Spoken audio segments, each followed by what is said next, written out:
Bienvenidos a otro episodio de Colombia Mira. Esta vez vamos a mirar el Cauca, un departamento que probablemente refleja la mayoría de las tensiones del país. La disputa por la tierra, la violencia, el conflicto armado, una desigualdad social estructural y al mismo tiempo una enorme capacidad de resistencia comunitaria. Sin embargo, hay un elemento que solemos dejar de lado en esta conversación y es la alimentación. No solo como el acceso a la comida, sino también como un sistema de vida, como relación con el territorio y también como una forma de autonomía. Por eso hoy estamos aquí para conversar desde el Cauca con una mirada histórica por la tierra, por la seguridad alimentaria y para entender cómo comunidades indígenas, afrodescendientes y campesinas han venido construyendo esos sistemas como un acto profundamente político. Para tener esta conversación nos acompañan hoy Camilo González Pozo, presidente de Indepaz. Camilo, bienvenido y muchas gracias por acompañarnos. Muy gracias por invitarme. Creo que vamos a tratar un tema muy importante, de mucha actualidad. Yo creo que refleja la problemática más crítica en el país hoy. Así es, y con nosotros está también Adriana Torres, que es la coordinadora de Justicia Económica de Justicia. Adriana, bienvenida y también muchas gracias por acompañarnos. No, muchas gracias a ustedes por la invitación. Es un placer para nosotros desde Justicia estar aquí. Muchas gracias. Y para empezar, me gustaría, Camilo, preguntarle qué estamos entendiendo realmente por disputa de la tierra en el Cauca. ¿Es solo un tema de control de territorio o qué más entra en esta disputa? Pues digamos que hay varias disputas, ¿no? Porque, pues por un lado sí hay un control del territorio por parte no solamente de grupos armados, sino de alianzas criminales o de economías del despojo. Por ejemplo, territorios de comunidades negras en el Pacífico, que son consejos comunitarios, y hay una ocupación de esos territorios por parte de mafias y de grupos armados para desarrollar el negocio de la coca o para la explotación de oro. Hay otros conflictos que son conflictos interétnicos por territorio. Tuvimos un episodio muy doloroso precisamente en estos días en Silvia, en el resguardo de Guambía y el cabildo de Pitayó, por un predio y con muertos, ¿no? Ese conflicto se repite no solamente entre grupos indígenas, sino también entre comunidades indígenas y comunidades negras, en el norte del departamento sobre todo. Y hay otra disputa por la tierra, que es de grandes megaproyectos, que ha sido una disputa histórica, digamos lo que viene desde mitades del siglo pasado en forma crítica, pero que tiene otros antecedentes, y que ha sido el apoderamiento de las mejores tierras del Valle del Cauca en el norte del departamento y de las mejores tierras en todo caso en las laderas de la montaña para grandes inversiones, también para la explotación del oro. Hay plantaciones de industria forestal, la industria de la caña ha tenido una expansión y un aprovechamiento de tierra y agua. Entonces digamos que es un múltiple conflicto el que se da en un departamento que pues un departamento fundamentalmente rural, por población y por economía. Entonces, por eso la disputa por la tierra, que no es solamente disputa por la tierra, porque es por los recursos, por el agua, por la biodiversidad. Es el departamento de los departamentos más multidiversos, porque tiene desde el macizo colombiano, toda la zona andina, hasta todo el andén pacífico. Y entonces, eso hace que las comunidades tengan una gran fortaleza y tengan gran resistencia. Y debo decir una cosa, es tan importante el tema de la tierra en el Cauca, que es el único departamento de Colombia donde se dio una revolución agraria, que es la revolución indígena de formación de los cabildos, y que ha venido teniendo pues todo un desarrollo. Entonces todo ese acumulado hace que la lucha por la tierra, la minería está también entrando muy fuerte, y entonces es otro ingrediente, no solamente el oro. Entonces son múltiples dimensiones de una disputa territorial. Muchas aristas y Adriana, yo la estaba escuchando aquí asentir en mucho de lo que estaba diciendo Camilo de este costado y quiero preguntarle precisamente, es probable que para quienes nos están viendo o escuchando en este momento la relación entre alimentación y violencia o conflicto no sea tan evidente. ¿Qué lectura hace usted? Claro, muchas gracias. Sí, desde Justicia hemos sido muy enfáticos justamente en no hacer una ruptura en el análisis entre conflicto armado, violencia e inseguridad alimentaria. Sobre todo porque justamente lo que garantiza la soberanía alimentaria, la seguridad alimentaria y la nutrición adecuada es poder tener sistemas alimentarios que permitan a las comunidades poder abastecerse de alimentos. Y justamente el conflicto armado lo que hace, o la violencia en el país, lo que hace es erosionar esa estructura de los sistemas alimentarios, erosionar el tejido social, no solamente desde la infraestructura, es decir, como los diferentes elementos que se necesitan para poder arar la tierra, sino también, por ejemplo, en esa disputa que nos comentaba Camilo por la tierra, también muchas familias tienen que decidir entre poder desplazarse o poder seguir en el lugar en donde están, donde realmente allí es donde se abastecen de alimentos. De hecho, la última encuesta, medición que hace el DANE a través del FIES, que es una encuesta de percepción en el 2025, habla específicamente que en el Cauca hubo un aumento de la inseguridad alimentaria. Y una de las lecturas que uno podría tener, hubo otros departamentos también que tienen el mismo fenómeno, que es el Chocó, en donde efectivamente vimos un aumento del conflicto armado y un aumento de estas situaciones de violencia en el país, específicamente justamente voy a citar un informe de Indepaz que nos hablaba de que en el 2025 hubo más de 500 situaciones o acciones violentas de grupos armados. Entonces allí podríamos ver cómo el Cauca pasa a tener un 27.8 de inseguridad alimentaria moderada y grave a un 31.2. Esto es importantísimo, además ponerlo en contexto nacional. La nacional está en 21, es decir, el Cauca supera 10 puntos por encima de la nacional en términos de inseguridad alimentaria.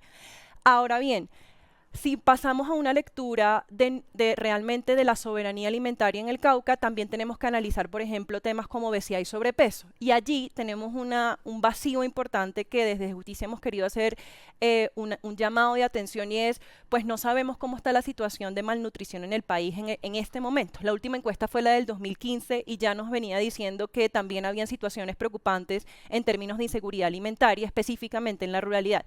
Y voy a cerrar con este dato. Usualmente lo que vimos en la FIES del 2025 es que hubo un descenso en el tema de inseguridad alimentaria en la total nacional, digamos, si revisamos como el bosque, si lo queremos ver así, pero si vamos al específico, vemos que la brecha urbano-rural sigue siendo absurda. Entonces sigue siendo muy grande, y esto es también muy paradójico, siendo la ruralidad quien alimenta a Colombia. Entonces uno se pregunta muy bien como por qué la inseguridad alimentaria en el país sigue estando focalizada en territorios indígenas y campesinos. Entonces ahí uno puede poder también tener la conversación de dónde están las estructuras del Estado o dónde están las políticas públicas del Estado que garantizan seguridad para que nuestros campesinos, indígenas y poblaciones afrodescendientes puedan cultivar su alimento, lo que ellos decidan cultivar, pero también dónde está la protección en seguridad de que estas personas puedan abastecerse aunque si no cultivan, puedan llegar a dónde están los alimentos, ¿sí? Porque, por ejemplo, una de las cosas que pasa es que no solamente, pues, si no cultivas por subsistencia, luego, por todos estos temas de seguridad, no puedes tampoco desplazarte a los lugares en donde donde están los alimentos, y termina sucediendo algo muy paradójico, y es que los productos ultraprocesados empiezan a ser la norma en estos conflictos porque son de fácil acceso, más baratos, más rápidos, y entonces terminas teniendo también problemas de malnutrición. Entonces es como un círculo vicioso que solamente... ¿Cómo es posible que en el campo sea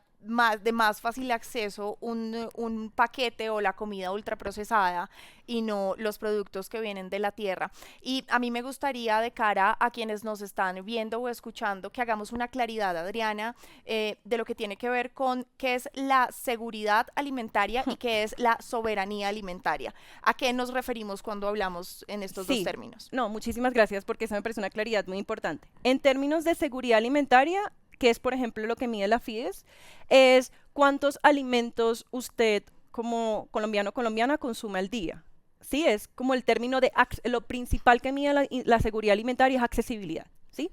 La soberanía alimentaria es un concepto muchísimo más complejo que entiende la alimentación no nada más como el acceso al alimento, sino todos los procesos que hay detrás, procesos culturales incluso, procesos identitarios, procesos de cultivo, y después procesos, por ejemplo, incluso de todo lo que tiene que ver con lo comercial detrás de alimentación, ¿no? Como la posibilidad de tener el proceso alimentario, de poder acceder a estos alimentos luego en mercados, por ejemplo, campesinos o mercados, en los mercados que las personas quieran tener. Entonces es como, no nada más la soberanía alimentaria incluye como todos los actores que hacen parte del proceso alimentario, de nuevo, uno podría decir desde la semilla al plato. Es como lo que hemos visto. Y la la seguridad alimentaria, por su parte, toma un elemento de todas esas relaciones, que es el acceso al alimento. Ok. Camilo, usted que es de Popayán, del Cauca, que lleva años investigando el conflicto armado en Colombia, y con la información que nos acaba de dar Adriana sobre cómo la identidad permea incluso la alimentación o incluso puede ser la base, quiero preguntarle desde su perspectiva, ¿qué han hecho las comunidades indígenas, afrodescendientes y campesinas del Cauca para reconstruir sus sistemas de alimentación en medio del conflicto? ¿Qué lectura tiene usted? Pues la verdad que estas comunidades tienen una gran capacidad pues de resistencia o resiliencia, como dicen, y eso se expresa en una frase que han acuñado los indígenas de varias comunidades, de que hay que sembrar, hay que sembrar la paz, hay que sembrar la vida. Es decir, hay una vocación muy fuerte, eso de que dicen que los indígenas, que los campesinos o los negros son improductivos. La verdad que eso no tiene mucho que ver con la realidad.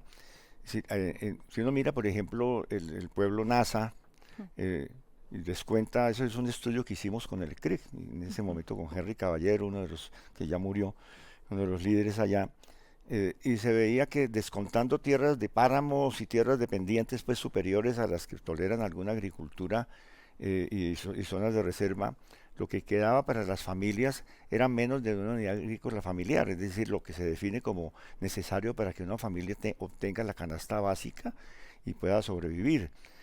Y la gente tiene cantidad de iniciativas complementarias, muchas iniciativas de autoconsumo, hay piscicultura, hay cría de aves, hay especies menores en esas comunidades. Lo que sucede es que de todas maneras hay una cultura que los amarra a la tierra, y la tierra es insuficiente. Entonces ellos han ido expandiéndose y hicieron toda una revolución sobre la cordillera, pero la población crece y ellos no se desplazan. Es decir, no se van, no es mano de obra que se vaya fácilmente a trabajar a Cali, como sí sucede con el campesino mestizo, que puede ser mucho más itinerante. El pueblo Misak, por ejemplo, en el resguardo de Goambía, tienen por familia un promedio de menos de 1 hectárea, de media hectárea por familia para cultivar. ¿Cómo serán de productivos que ese pueblo de 24.000 o 34.000 personas sobrevive y vive de eso? Ahora, por supuesto, con unos índices gravísimos de nutrición aguda, ¿no? Hay anemia, es decir, son cifras que están por el doble, digamos, es una diferencia con el promedio nacional tremenda, ¿no es cierto? Pero sí hay una gran capacidad. Y en el conjunto de las economías campesinas, por ejemplo, hay una economía cafetera. El Cauca produce el 18% de la producción cafetera del país. El 18%. 18%, y están exportando. Uno habla con las cooperativas, que hay 20 cooperativas, pero hay cooperativas de campesinos, dirigidas por campesinos, que están exportando. A 100 países del mundo hay exportaciones desde el Cauca. Es impresionante, la gente está desarrollando y es una capacidad en medio de semejante dificultad, porque efectivamente las dinámicas de violencia, estas dinámicas de guerra, de disputas territoriales que hablamos ahora, pues limitan muchísimo, están golpeando, están empobreciendo. La esperanza de vida al nacer en el Cauca tiene 5 años por debajo del promedio nacional. Eso ya es un asunto que tiene que ver con las consecuencias en pobreza que tienen las dinámicas de violencia y de despojo, ¿no? Entonces, y hay allí una competencia muy seria con la economía de la marihuana y que es la economía de la coca, ¿no? La economía de la marihuana, fíjese usted que, por ejemplo, de la economía de la marihuana vive solamente en la zona de Toribío, Jambaló, estas zonas hacia Caloto, se habla de más o menos 20.000 cultivadores, 16.000 organizados. Y hay una producción mayor en marihuana que en café o sumando todos los otros productos. Entonces eso hace que se vuelvan mercadodependientes.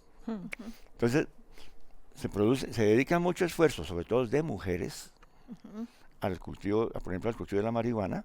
Tienen que pagarle un porcentaje así pues exagerado al grupo armado, a los mafiosos, a toda la cadena, son realmente empobrecidos y el espacio para cultivar alimentos se reduce. Entonces, incluso pueden tener un ingreso superior al promedio, pero tienen unas condiciones de vida menores porque no hacen la economía del pancoger o la debilitan.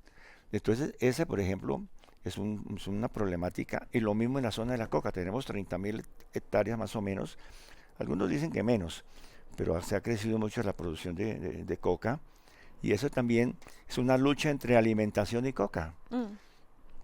En las zonas cocaleras del Cauca, en la canasta básica familiar, lo que tiene que gastar una persona para comprar lo que necesita para vivir, o la canasta nutricional, es decir, aquella que le puede permitir nutrirse y mantener su vitalidad, Lo básico.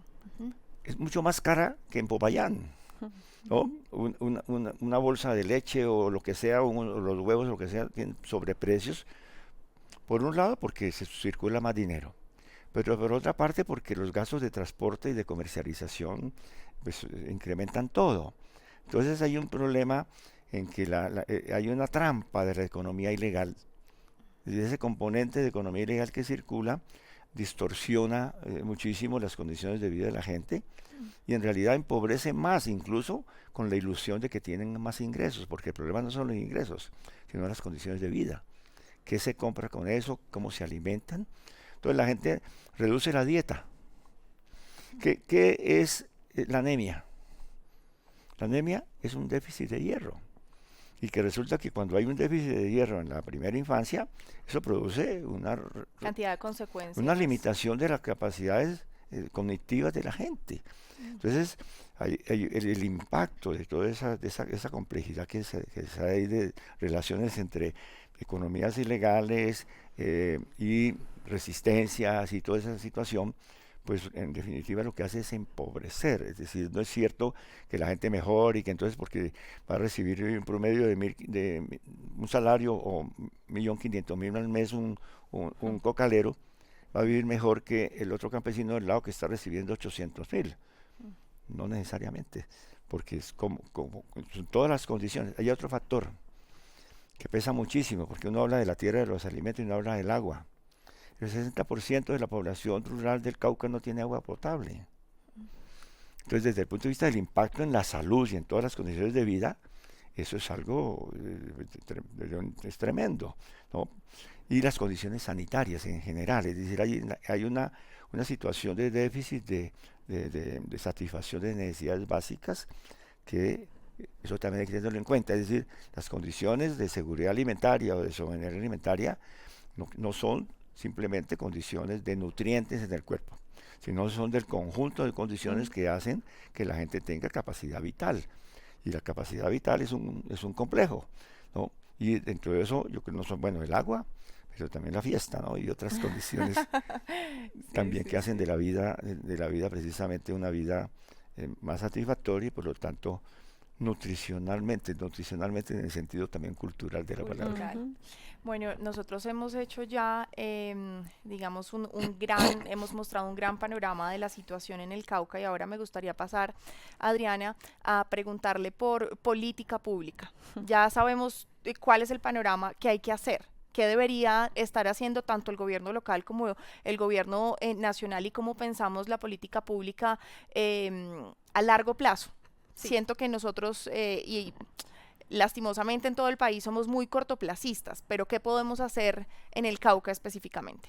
Sí, yo quiero primero traer como de nuevo un análisis como jurídico también de un poco de cuál es dónde se sostendría esta política pública. Y primero también es importante decir que la garantía del hambre cero, garantizar que exista hambre cero en el país, no es algo aspiracional, ¿sí? Es una obligación jurídica establecida en la Constitución de Colombia, artículo 44 y 65 de la Constitución Nacional. El Estado tiene el deber jurídico constitucional, además por los acuerdos de derechos humanos que ha suscrito, de evitar que las personas que hacemos vida en Colombia padezcamos hambre, ¿sí? O sea, eso es como lo primero que quiero poner sobre la mesa. Luego de eso uno podría decir, bueno, ¿cuáles son las políticas públicas que si tenemos otros países, como las conversaciones que hemos tenido también con Brasil, con México, entre otros? Hay dos en específico que desde Justicia quisiéramos poner sobre la mesa. En primer lugar, el tema de compras públicas de alimentos a la economía campesina y familiar. Allí justamente lo que la apuesta es, el Estado tiene un músculo de compra que es bastante poderoso. En las compras públicas de alimentos a campesinos de la economía familiar pueden potenciar ese poder de compra y justamente movilizar el engranaje económico en donde la economía campesina y familiar tenga un mercado a donde venderle fijo alimentos reales, nutricionalmente adecuados y además culturalmente aceptados, porque de nuevo sería economía familiar de la dimensión o de la comunidad que está cercana pues en ese departamento. Y por otro lado, también el Estado garantiza que los campesinos y campesinas tengan ingresos y puedan justamente seguir como invirtiendo, creciendo, entre otras cosas. Entonces, primero, como las compras públicas de alimentos a la economía familiar. Brasil es un gran ejemplo de cómo esto ha funcionado en la región para justamente disminuir el hambre. De nuevo, movilización de economía campesina, alimentos reales específicamente pueden ser colegios, hospitales, entre otros.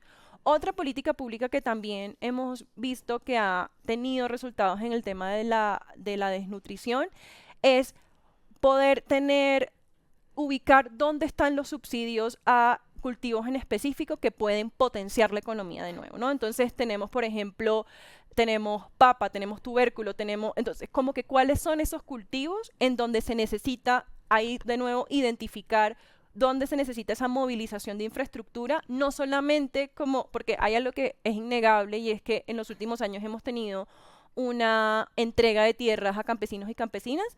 Sin embargo, lo que nosotros estamos también viendo es dónde podemos hacer que esa entrega sea realmente una posibilidad para que la economía campesina negra palenquera pueda movilizarse y pueda entrar en el aparato económico. Entonces allí tendríamos que revisar.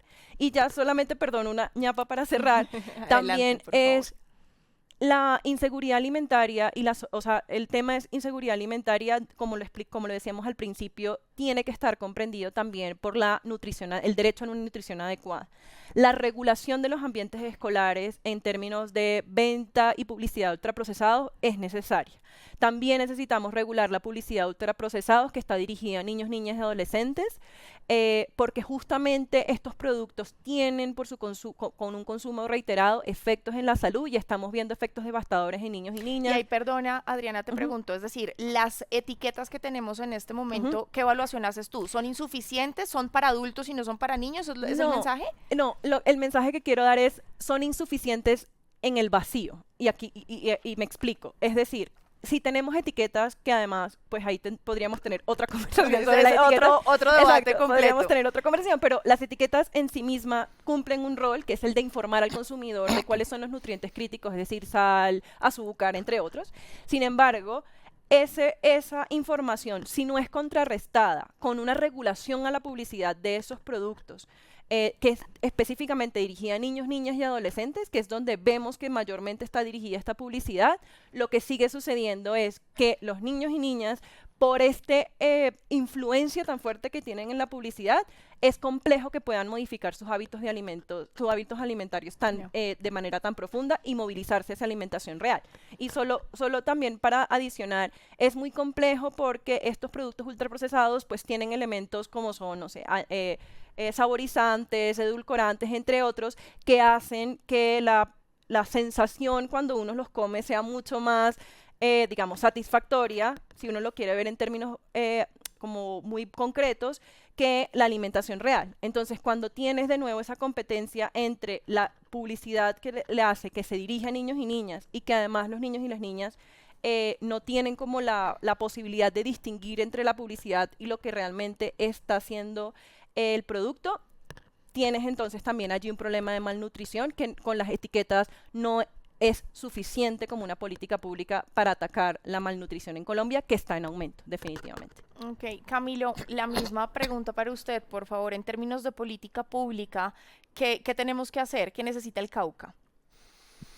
Pues mira, pues en este momento incluso hay un proceso de conversación, de diálogo en el Cauca entre muchos sectores, incluyendo gremios empresariales, sectores académicos, políticos, sociales, para hacer un planteamiento al gobierno entrante en materia de inversiones y planes de desarrollo para el Cauca. Hay un plante, digamos un punto de apoyo que yo creo que no puede descuidarse, y es el cumplimiento de compromisos que se han adquirido, y uno de ellos lo que se llama el Pacto Territorial del Cauca. Ese es un programa con compromisos de inversiones, de suma de recursos por 27 billones de pesos para los próximos años. Eso va hasta el 2035, que tiene varios componentes. Y hay que mirar el tema del desarrollo sostenible del departamento del Cauca de manera integral. No es simplemente tierra o una política sectorial, sino de conjunto. Pero allí en este plan se han ubicado, yo creo que algunos ejes que pueden retomarse. Uno es que de todas maneras, hay que fortalecer y darle un desarrollo al sistema vial.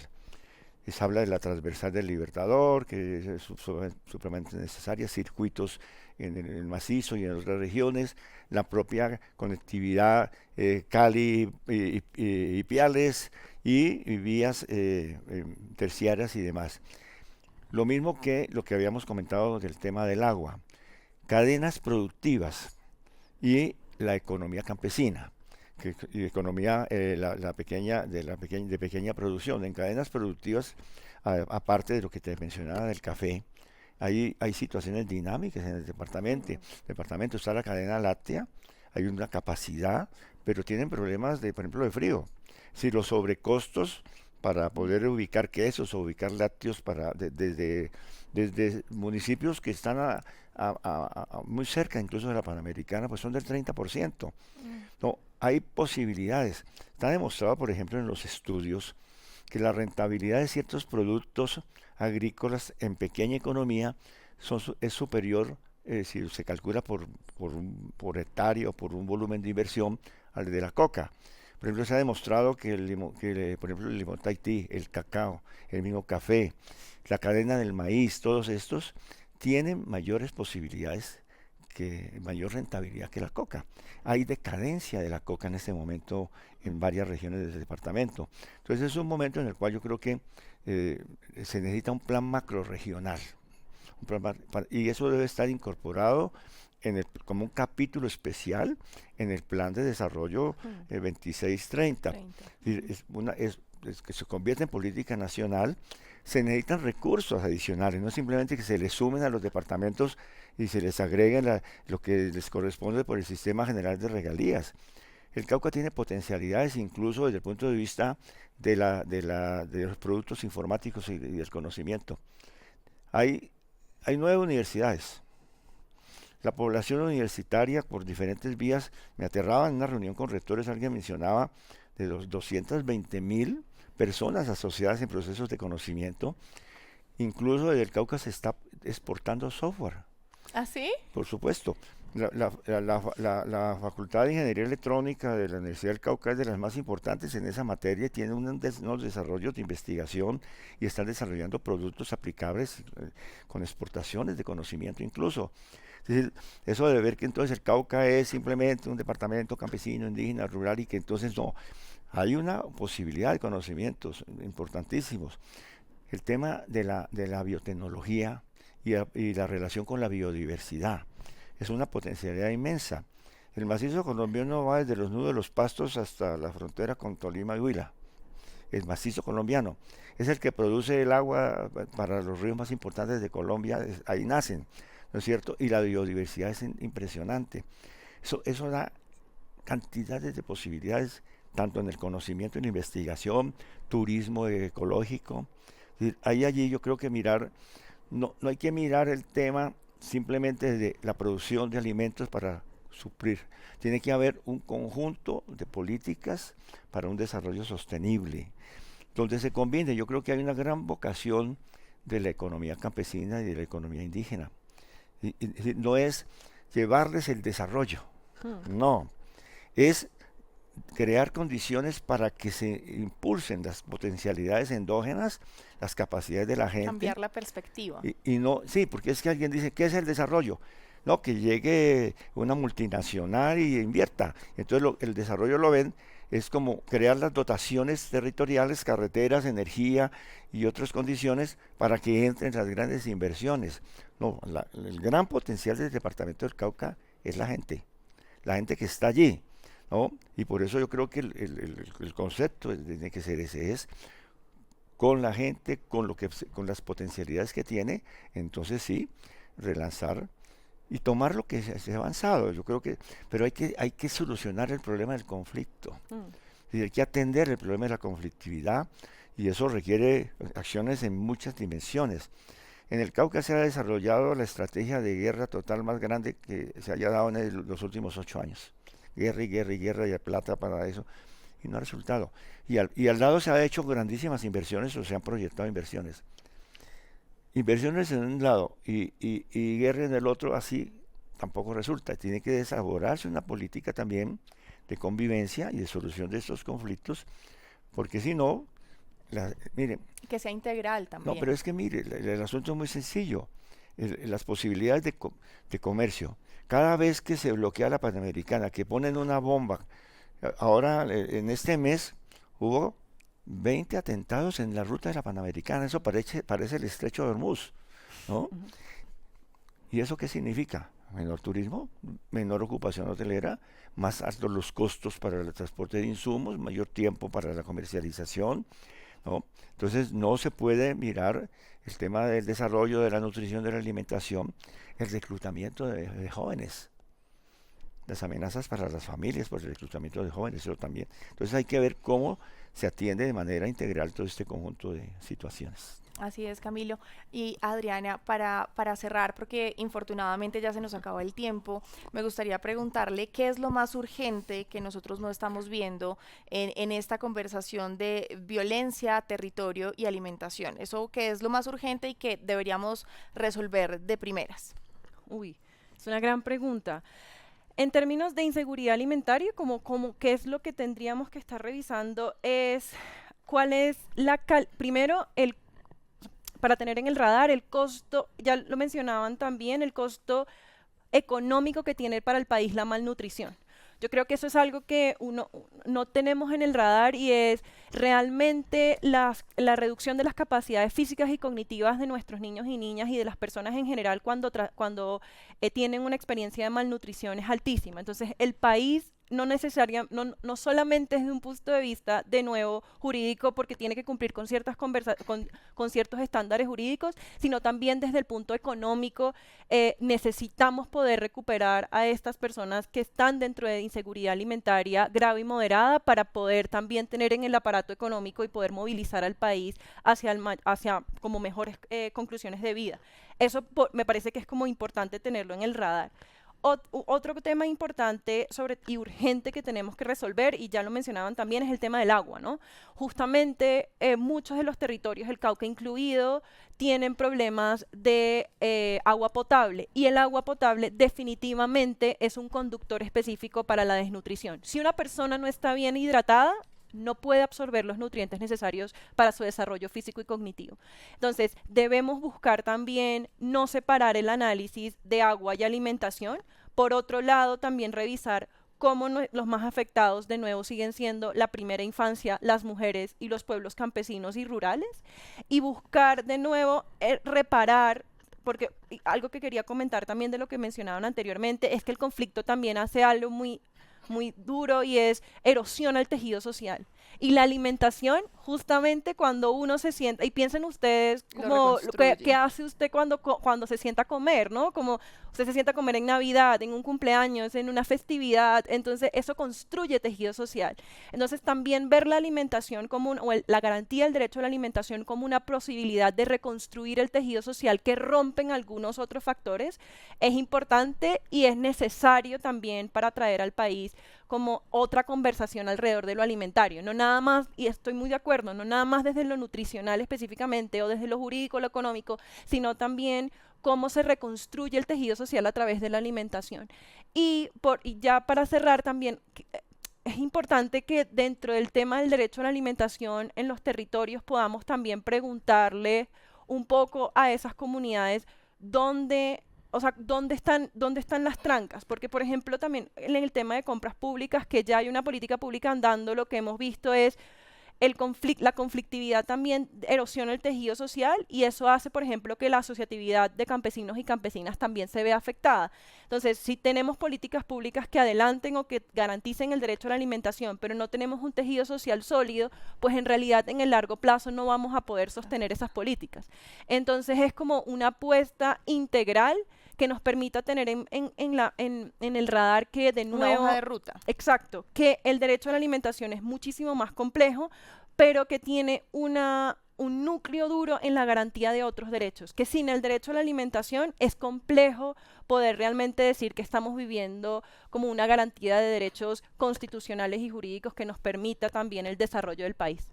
Adriana, pues a usted, a Camilo, muchas gracias por sumarse a esta conversación, por darnos tantas claridades sobre este tema que pocas veces se pone sobre la mesa. Y a ustedes muchas gracias por acompañarnos en este episodio de Colombia Mira el Cauca.